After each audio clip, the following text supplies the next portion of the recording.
The Latino community has been hit hard by the ICE arrests and federal occupation recently in Minneapolis. St. Paul, which is just across the Mississippi River, had fewer arrests in Operation Metro Surge, but the trauma to the other Twin City continues to be felt for many immigrant communities.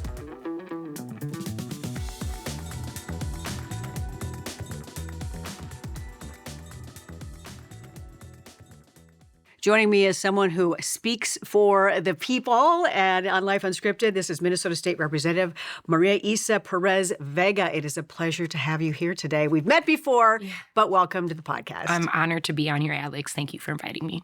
Well, one of the reasons I invited you is because I just really wanted to talk about what we know is happening ever since, of course, the ICE arrests and the federal government's takeover of the state. But I've talked a lot about what's happened in Minneapolis, but you obviously being somebody who represents St. Paul, what have you seen, especially in the Latino community? Within the Latino community, all of our immigrant communities, we've seen ICE, the abuse. We've seen citizens being kidnapped. We've seen the torture at our front doorsteps. We have witnessed businesses lose a lot of their profit or have had to shut down. We've seen folks not coming out of their homes. We've seen folks detained. We've seen families ripped apart. We've seen children of all statuses experience their friends not coming back to school, experiencing I am a mother to a 7-year-old who just turned 7, and that 6-year-old as a first grader experienced ICE in the parking lots of our mercados with guns, and families and children having to be patrolled at pickup and drop-off time. And so, we have experienced what Minneapolis has experienced. We have experienced what is not only in the metro, but also in Worthington and Wilmer, Mankato, Duluth. So this is when the Operation Metro Surge was beyond Metro, it was Operation Minnesota Surge. It was, absolutely. The Whipple building, we know this is where many people have been held. And I think to some, it still is surprising that there are many people who are being detained and who are there. What do you know about how they're operating? Have you been able to get close or get inside? I know Senator Tina Smith has worked very hard at that. What have you been hearing about the Whipple building? That's a federal building, and I am a state elected. And so I have been having conversations with our federal representations from Senator Tina Smith's office to Representative, our Congresswoman Betty McCollum and Congresswoman Ilhan Omar's offices. Have I been to the building? I've had to protect my community. I have been in the front lines of protecting in my district, protecting our mixed status families. And my own safety. I've been dealing with political violence since I became an elected official, and even more so the temperature and depth of losing my colleague, my speaker, my mentor, my coach, my sparring coach, and also, it's just been a back-to-back. So when folks are going, why aren't our locals at Whipple? Well, your local and your state officials are dealing with the work that is at our offices to create legislation, to be supportive, fight for legislation, work with from state level to local level to see what resources we have when it comes to housing and rental assistance, when it comes to what are our own local law enforcement doing? Are they allowing this to happen? What are initiatives that we can provide in statutes of the state law to protect and to not work alongside the horrific actions of these federal ICE agents? And also, I'm an artist, and being able to use art as a catalyst for support and healing has always been the message of me, not only as an artist, but as a mother, as a community member, and as an elected official, on how do we take these poisonous actions and find medicine and healing while we're still at war with this, because ICE is still here. It absolutely is. And it will continue to have an effect for years to come. I know the economy, the local economy is really important and something that you focus on and rebuilding parts of St. Paul. How would you say in general that some of these, you mentioned the mercados and other, businesses who pretty much people are showing up for work, how are they being impacted, and are you seeing anything change now? Are people feeling a little bit more comfortable? I think with the temperature out and the sunshine out and feeling that we went through this aggressiveness, like back to back to back, folks are shell-shocked still. And folks are still being proactive, which is a positive note. We have local organizations that continue to do the community safety and the rapid response initiatives of trainings and learning your rights. Back in January of 2025, when we had the second Trump administration sworn in, I organized from the state offices within my district what to do, so to say. Like, what are we facing? Immigration rights and what we need to know in our communities, because Project 2025 had begun. And it was a form of saying immigration isn't new to our communities, and the migra, so to say, and the immigration agents. It's not new to my upbringing, coming from the Latino community, remembering the 90s when there were raids happening in the mercados, in restaurants, from downtown to the West Side Barrio, and also how the Latino economic development really built a catalyst for routes to go into South Minneapolis and Lake Street, and then the opening the doors for other immigrant communities from our Southeast Asian community to our East African and West African. And so I come from the district that I represent, and the town of St. Paul's West Side really influences say we have to be proactive.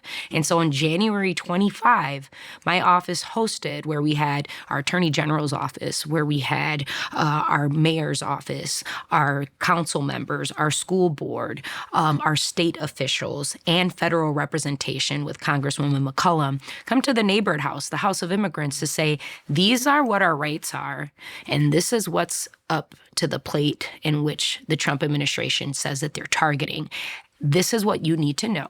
And now, you think a year post, it's important for folks to really recognize what our rights are and to defend our communities and recognize our privileges as citizens to be here for humanity. This seeing communities come together after these horrific, ICE arrests, people being yanked out of their cars and babies being detained.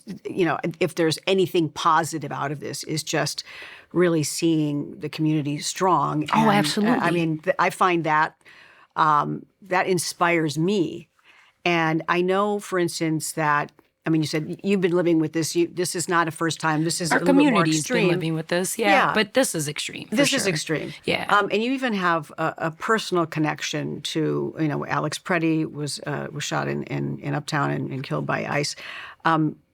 Explain how your family was connected to him. Well, my father's a Vietnam veteran. He has a heart condition. He goes to the VA quite a lot to check in on his condition, and also has encouraged other veterans, from veterans of Vietnam Wars to the wars after, to go get the help. And I'm really proud of my father for the continuous trauma that he's had to endure and how to combat that in his health and well-being. And that's because there's nurses like ALIX KENDALL there to greet him, to take care of him. And that was the first... I was actually with hosting a training in my building that I live in for neighbors on knowing their rights at that time with Edwin Torres, who directs the Immigration Defense Network, which you've seen with the jackets and go throughout 80,000, I think the number may be close to 80,000 now, of trainings of people that he's done throughout the state. He was in my building. We were training together in a partnership when we received that call that Saturday morning. And it was a shocking, just gutting. And I did not know who this person was until my father, I never met ALIX, but my father called me shortly after they released the information and was just like, Mija, I'm hurt. That was my nurse, and he's a good guy. He worked in the ER. He's greeted folks who had appointments. You can get lost in that building. And so there's so many connections of trauma that we have endured as not just a family, but as community and as Minnesotans when you think about Big Floyd and when you think about the connections of Philando Castile. And there's just so much. And my speaker, Hortman, and it's really, it's gutting. But what I want to let Minnesotans know is that we're strong. And there's a reason why we are targeted is because we stand up for one another. And if there's anything that I can say is like what's been healing through this trauma is that look at us organizing. The community organizations like Westside Boosters in my district that are youth sports programming, they're the ones that are doing the security consistency in front of the mercados in our community of the Barrio of the West Side. They're the ones that are making sure connecting with Neighborhood House, that is an immigrant organization that not only helps with housing, but education and workforce and food. Our mutual banks have not just came from these organizations, but they've also come from neighbors and other folks that say, what can we do to help? And for me, that's not a weakness, Alex. That's something to say we're not backing down. And if they're going to continue to utilize whatever hateful platform is at Minnesota, we're here strong and we're doing it peacefully. I like that. We're going to hear more positivity from Representative Perez-Vega. We're going to take a quick break on Life Unscripted, and we'll be right back. One way to elevate your look is by a pair of great eyeglasses. And I have a lot of them. I have prescription eyeglasses. I have sunglasses. Why? Well, because, I need to see, and also to protect my eyes from the bright sunshine. And I have found some very stylish eyewear from Aquila. Here they have eco-friendly frames, so many different colors. We've got classic black, and they are affordable. They're made in LA, but they're not just for movie stars. And I have a great deal for you, for all of my listeners. Just use the promo code AKLIFE, and you will get 10% off. 10% off of any of the frames there at aquila.la. You can also find the deal on my show notes. Just click on that link, and you get 10% off of Aquila eyewear. You were talking about security and how the community has come together at in many of the mercados, the businesses. The community is doing this. And I was surprised to learn that, considering the volatility of our political climate, that out of your own pocket, you have to pay for your own security because we live in these times. And that seems crazy to me. Yeah, well, we've got to create legislation to be supportive of those initiatives at the state for elected officials, I would say. That would be helpful.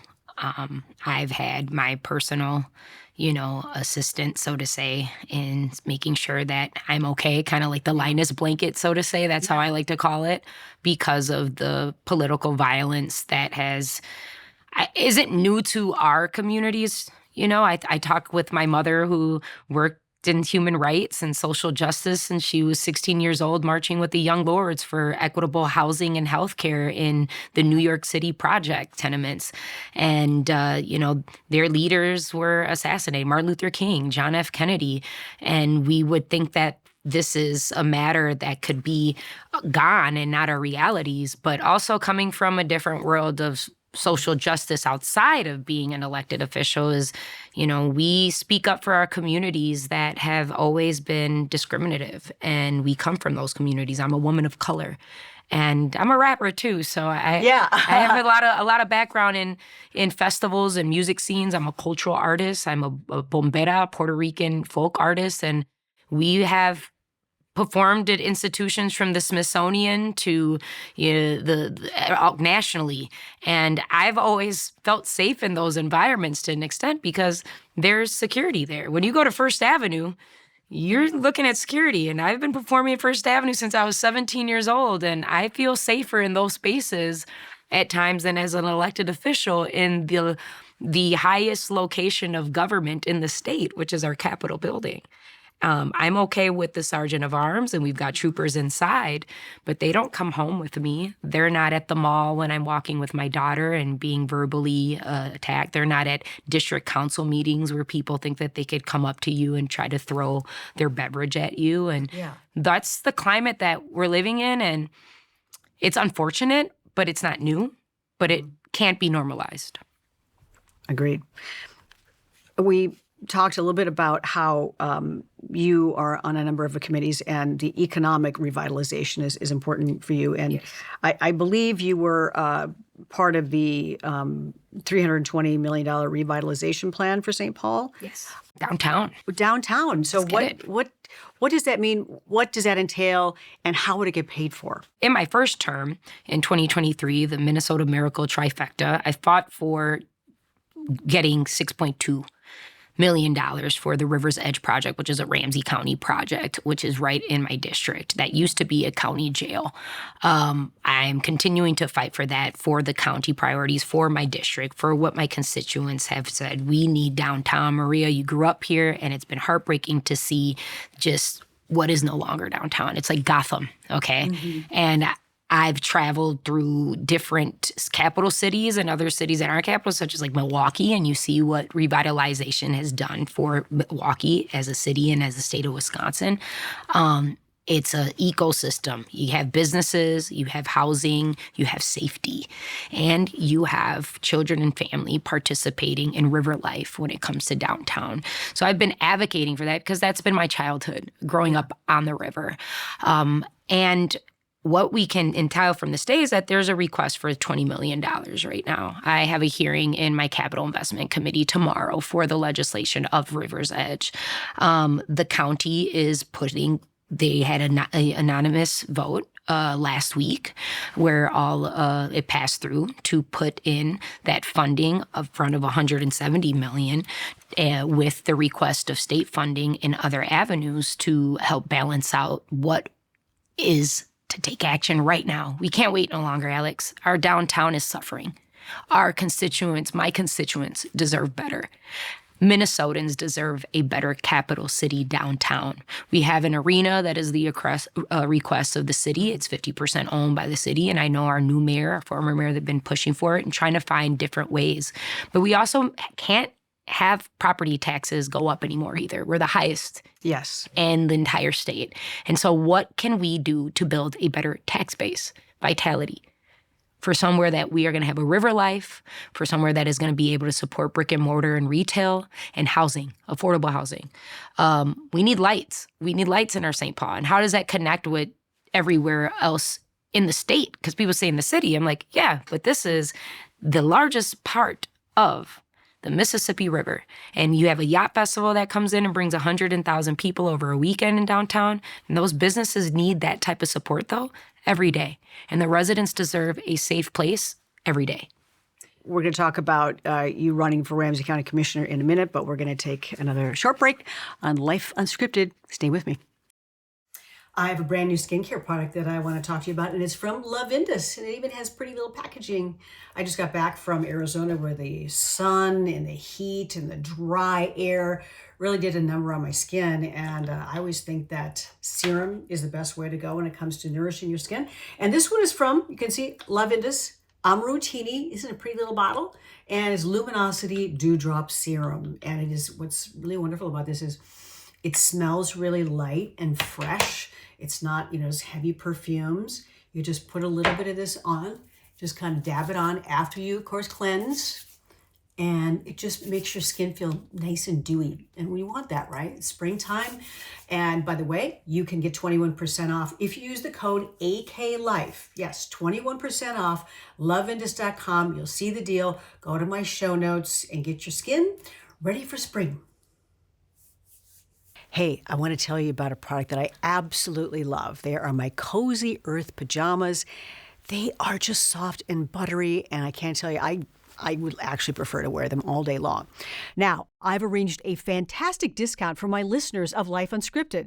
Enter promo code AKLIFE for 21% off any product you purchase at Cozy Earth. Once again, that's 21% off. Go to CozyEarth.com and use promo code AKLIFE, and let's get cozy. You were first elected in 2023 as a representative, and now you decided you want to run for Ramsey County Commissioner. What is it about that job that you feel that you... That job. You want what? You want that job? I do. And why do you want that job? I've been able to do a lot at the state for the county. As a member of Children and Families, been invited twice. I was invited twice by the Biden administration to talk about child care initiatives and how we can do creative new initiatives to be supportive without having to raise local government taxes, and taking initiatives from the Department of Children and Families that we have now to be able to support early children's services and human services. Was able to get $2.4 million to Ramsey County organization in my first term, and continuing to fight for it in my second term. I am a type 1 diabetic who's had lived experiences as a type 1 high-risk pregnancy, as an artist who works very hard with youth, working as a background for over 15 years. The county is where those services get the light from. All right, those projects get the light from the county. I believe that we need better leadership and partnership at the local government level. We have a great new mayor in St. Paul. I would be representing the neighborhoods of McGroveland, Highland, West Side, East Side, downtown. And to me, that is an empowerment of being able to say, let's partner to get a better downtown. Let's partner so that we don't have to keep raising taxes between the county and the city local tax. We're ousting our communities. I am a part of Ramsey County since I was a baby born into this world of Minnesota, and I'm raising a little girl, and I've been able to get things done at the state, take action. My intentions were not to say I'm going to sit here for 30 years. My intentions were my community had a call for action for leadership, and I went for it, and I've delivered. And I want to be able to put that energy in local government where these federal cuts are harming, and it's leaking into the state. And I can tell you that because I'm fighting, and I've passed legislation in a tight House to direct for human and health care services to support our HIV and chronic illness community members. That's what's needed at the county board. It needs to take action, and a lot of people don't know what the county do. And well, you know me, Alex, from being an artist, and in my background as a teenager, being an artist in Uptown, right? Yeah. I want to be able to bring a flash to county services for the people to understand how the county and local government is able to help them. I've been able to do it at the state, and now I want to do it even with the lead in the neighborhoods of District 5's Ramsey County that has raised me. These are tough times to be a politician. I mean, it's not for everybody. And you can understand now with just the heightened tension and the rhetoric coming down all the way from, of course, the top. Why do you want to do it? I want to do it because I've been able to do good for my communities, and not just Minnesota and not just St. Paul and the Twin Cities, since before I was an elected official. I believe in the essence of humanity, and we need more of that in politics. We need more of that in government. I always say it all the time, I feel like we need more artists and youth engagement in politics. And that's my upbringing. I've been engaged in community organizing since I was a child. And I've utilized my passion of music and arts to be able to create policy since before I was elected, to be able to do direct philanthropic funds towards hurricane and climate and environmental issues in Puerto Rico and here in Minnesota as a water protector with our Indigenous communities. I didn't wake up one day to say, I want to be a politician.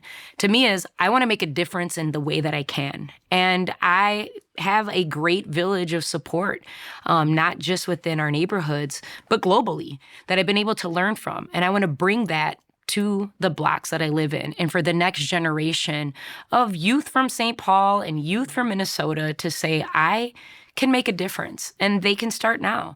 And they need that leadership with folks that are fighting for them amongst a budget that is 50% our property taxes and 50% from federal and state funding. That is clinched right now. And that's how I see it. Lived experiences matters in these seats. And I want to be able to lead through the lived experience, through my resume as an elected official, and through my resume as an artist. I would imagine that a lot of young people can relate to you just because, you're younger, you're youthful. And I'm still youthful. You are, yeah. And you are also an artist, but let's talk about some of your artistry. You're a rapper. You love music. I'm a musician. This seems not your typical route for the background of people who have decided to run for office. Tell us about your music. I am the first, rapper who raps, the rep who raps, first rep who raps, right? Legislator to be sworn in, dropped an album the same day. Shout out to Senator Bernie Sanders for introing on the album, right? But I'm working really hard to be the commissioner who produces. As an artist, I've been able to, we think creatively, and that's the same way that I do working on policy. And it's not by myself. You've got a team. Right. And there needs to be more voices at the table. And so connecting with youth, bringing youth over. I went to go speak with Washington Tech high schoolers on Friday, and I used to teach there. I used to direct mentorship services there through music and arts. Not to say I'm going to train the next, Mariah Carey or the next Taylor Swift or the next Kanye West producer, but if that's what you want to do, here's an opportunity. But this is for you to be able to build your goals and get to the finish line to help you with your literacy, to help you find out if mathematics is going the right way for you and expressing yourselves. So me being in a form of saying I am going to continue art through policy work is, I feel, so impactful to get youth civically engaged. It's what I did at the Ledge to make sure as a co-author that 16-year-olds can now register to vote so that when they're 18, they already know what the process is, so that they're not dealing with why is mom and dad being torn apart? Why, Rep, are you here filling out these DOPA forms for over 50 kids who are going to be left with folks that it may be family members or not? Because connecting to our youth matters, and what better way than the culture of arts and the elements of hip hop for me is what saved me as a youth. Before we let you go, we want to introduce podcast viewers, listeners to your music, and you have a song that you've actually written recently that is certainly very relatable to the subject matter of this podcast, and so we're gonna play it as we go out. But this is pretty incredible. Representative Perez-Vega, it's been a pleasure to have you. Thank you for having me on the podcast. And Maria Isa is also, of course, that is you. That is your the other side. Is one of many. That is my stage name, my artist name, and my name. So thank you. The song is called what? Que se vaya el hielo. Get out ice.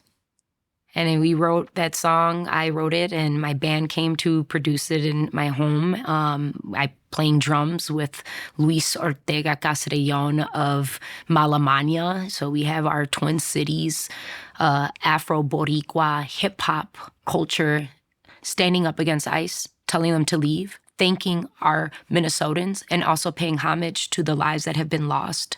I wrote that right after I experienced the news of ALIX KENDALL, and we recorded it the next day because music has been my healing source. My village of my band members continue. 20 years I've been in this music scene, and I am going to continue to lead with the arts, with the community that supports me, and that's what this song is about, is our song. And I'd like to say it influenced Bruce to come out here and say, let's give him a hit. So awesome. All right, so we're gonna play it out. Maria Isa, it's such a pleasure to have you here on Life Unscripted. Thank you for inviting me. Thank you. Got off the phone with my guy, helicopters outside, helicopters in the sky, voices yelling out the ice all day, all night. This shit ain't right. Now they taking wild lives. It's your Project 25, killing with their crimes, kidnapping, hear the cries. Hey, thanks for listening to Life Unscripted. Don't forget to subscribe, like, and write me a review. Let me know what you think of the podcast. And when you buy any of the products and use my promo code AKLIFE, I get paid. And you help support the podcast.